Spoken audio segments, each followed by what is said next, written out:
Isang Vietnamese government official and billionaire ang hinatulan ng death penalty dahil sa paglustay na pera ng taong bayan matapos malustay ang $12.5 billion. Isa sa pinakamalaking nakurakot sa kaban ng bayan at hindi makakalimutan sa kasaysayan ng Vietnam, ang property tycoon Truong Milan ay kinasuhan ng panunuhol at pang-aabuso sa kapangyarihan na itinanggi ni Milan. Ninakaw ang katumbas ng 3% ng kabuuang GDP ng Vietnam sa pamamagitan ng pagkontrol sa Saigon Commercial Bank at pagkuha ng $44 billion sa governor para sa infrastructure project na itong ninakaw. Karamihan sa mga ito Sa ID, lain mo nakatubag.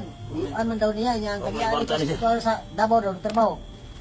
Naay kwarta na yung mga kwarta, na yung mga kwarta. Naay kwarta, man, diri. Ano na sila, i-check na to sa live, para dito masuspikan. Napo yung kwarta na po. May yun na, may naganjot. O sa'yo trabaho na maron?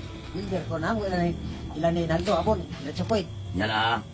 Uy, isubrag na akong sir. Ato ni ko na ni, kinsa may ko na ni. Yan na, kinsa ni si John Ray Labador.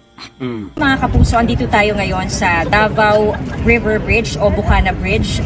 Alas 10 ng umaga ngayong araw, December 4, dumating sa Davao City si President Bongbong Marcos Jr. Nagsagawa siya ng inspeksyon sa tulay.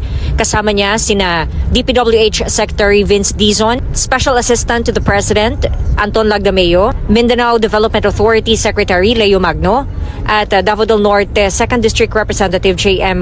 Lagdameo at iba pang opisyal.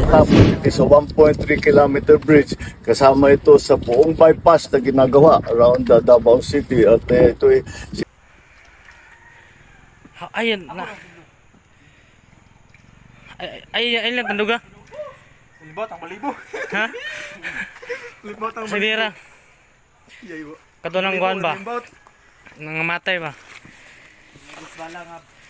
Sabira. Uy, tao no, duyan man. Bantay. Ito si Sardin, ano? Bantay dong. Sardin to tao. Oh, kinsa man ka. Oh, di ara man din ako. Kinsa man ka. Dara.